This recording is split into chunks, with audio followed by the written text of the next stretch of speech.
The AGARO Regency stand mixer comes with meat grinder and blender. It has 1400 watts powerful 100% copper motor.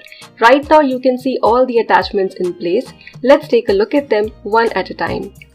This is the stand mixer without the meat grinder and blender. When you're not using the blender, make sure the cap is on, otherwise the stand mixer will not run.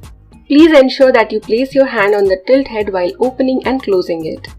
The splash guard can be placed over the bowl on tilt head as shown in the video. It helps to prevent all the dry ingredients from flying out of the bowl. The splash guard is very easy to install and remove. Let's take a look at the attachments. This is a whisk attachment which can be used to whip eggs, cream and similar things. This is a mixing paddle or mixing attachment which can be used to just mix the batter where aeration or whipping is not required. This is a dough hook attachment which can be used to make roti, chapati dough or bread dough. The attachments can be placed or removed as shown in the video.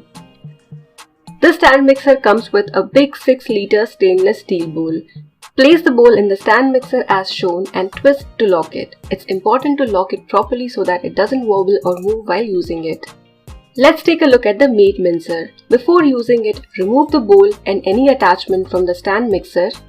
Remove the cap of the meat mincer attachment. Below the cap you will see a small pin and button. This is where the meat mixer goes and it should be placed and locked into this.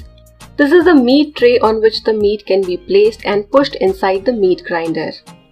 Let's take a look at the other attachments. It comes with a grind worm or auger which pushes the meat towards the blade. This is the grinding blade. These are grinding plates which come in 3 different sizes to get fine mince, medium mince or chunky mince. The locking ring keeps all the attachments in place. First place the auger, followed by blade with sharp edges facing the plate, then place the plate, and finally place the locking ring. It's that easy to assemble this meat grinder.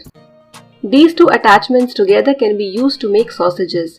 To make sausages, you first need to mince your meat using the plate and blade, then remove those 2 and use this attachment to make sausages. This is the kibbe attachment. Kibbe is a popular Middle Eastern delicacy. You can make kibbe or any other similar appetizer or starter using these attachments. This is a meat pusher which can be used to push the meat from the tray towards the auger. It also has a container inside to store all the blades and remaining attachments. Just assemble the meat mincer attachment with your choice of grinding plate and you're ready to go. To use the blender jar, you need to first remove the cap. If you remove the cap and do not place the blender jar, the mixer will not run. This is a safety feature it comes with. It's a 1.5 liters good quality glass blending jar. As mentioned earlier, one safety mechanism is that you place your blender jar before using it, otherwise the machine will not start. Same way, you need to place the cap back on if you want to use the stand mixer, otherwise the machine will not start. The stand mixer comes with 6 speed levels and pulse function, so you can use different speed levels as per your recipes. You also get an egg yolk and white separator with the stand mixer. This is the instruction manual the stand mixer comes with. You can refer to it for troubleshooting and other details. To make the delicious green chutney that is usually served in restaurants with tandoori preparations, place your blender jar and add green chilies, a small piece of ginger, 4 cloves of garlic, some roasted chickpeas, roasted cumin powder, some chaat masala, washed mint and coriander, some lemon juice, half small sized or approximately 1/4 to half teaspoon, 2 tablespoon yogurt or dahi, 1 ice cube to retain the nice green color, followed by some salt to taste. Now blend this till you get a smooth paste that is the nice smooth green chutney. You can go till the higher speeds to get the desired consistency of chutney or whatever you are blending. So the delicious tandoori chutney which can be served with n number of tandoori preparations or any appetizer is ready. Before kneading any dough, I suggest that you use the splash guard that comes with the stand mixer. Add the required amount of flour, salt, or if you're making bread, you can add the ingredients as per the recipe. Start at low speed and gradually add water. Gradually add water and wait till the machine runs. If required, you may add a little water. Do not add a lot of water in one go. The dough will start to come together To knead the dough well like we do with hands, you can go to the higher speeds and continue kneading till you get the right dough as per your requirement. Also add some oil or ghee towards the end. This will help get the dough together.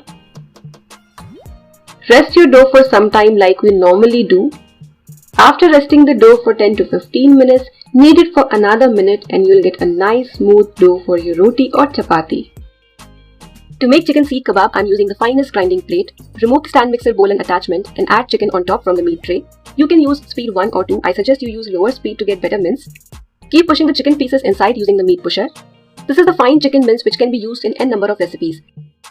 You don't need to hold the bowl in your hands below the mincer. Just place it on your counter below the mincer and the mince will fall into it.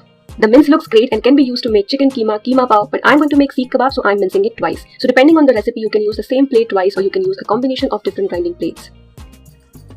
This looks perfect. Let's add the next ingredients. In goes 1 tablespoon ginger garlic paste and grated onion, 1.5 teaspoon ready-made chicken masala, coriander powder, chaat masala, half teaspoon red chili powder, 1/4 teaspoon turmeric, some garam masala, 2 tablespoon mint leaves roughly chopped and roughly chopped coriander, finally some salt to taste. Before adding onions, you can squeeze out excess water and add them so that you don't end up getting a loose mixture. Mix everything well. To make chicken kebabs, I'm using these sausage attachments. Remove the blade and grinding plate and place the attachments as shown. Make sure that the sausage attachment or any attachment is locked properly so that it doesn't wobble or move. Grease your meat tray with some oil and start pushing the mixture. You can start your stand mixer at the speed of 1 or 2 till you get the desired length of kebabs. Just place them on a plate. You can also use a skewer. Push your skewer inside until you cannot move it any further and start your stand mixer. As soon as you get the desired length, you can stop your stand mixer, dip your fingers in some water so that the meat doesn't stick to your fingers, and remove the seekh kebabs.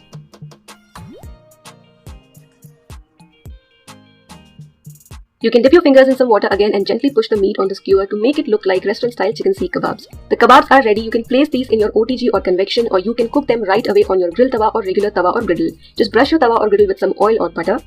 Place the kebabs on top and keep the flame between low to medium.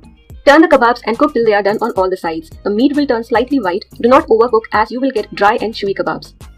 Serve the delicious kebabs right away. You can sprinkle some chaat masala on top. You can brush the kebabs with some butter, and you can also garnish these with some coriander leaves or mint leaves. You can try this recipe and make restaurant-style juicy delicious kebabs at home. To make kibbeh, I'm going to first mince 500 gram boneless mutton at speed 1. I'm using the finest grinding plate. Push the mutton inside using the meat pusher and place a bowl below. Please ensure that there is no stand mixer bowl and attachments in place.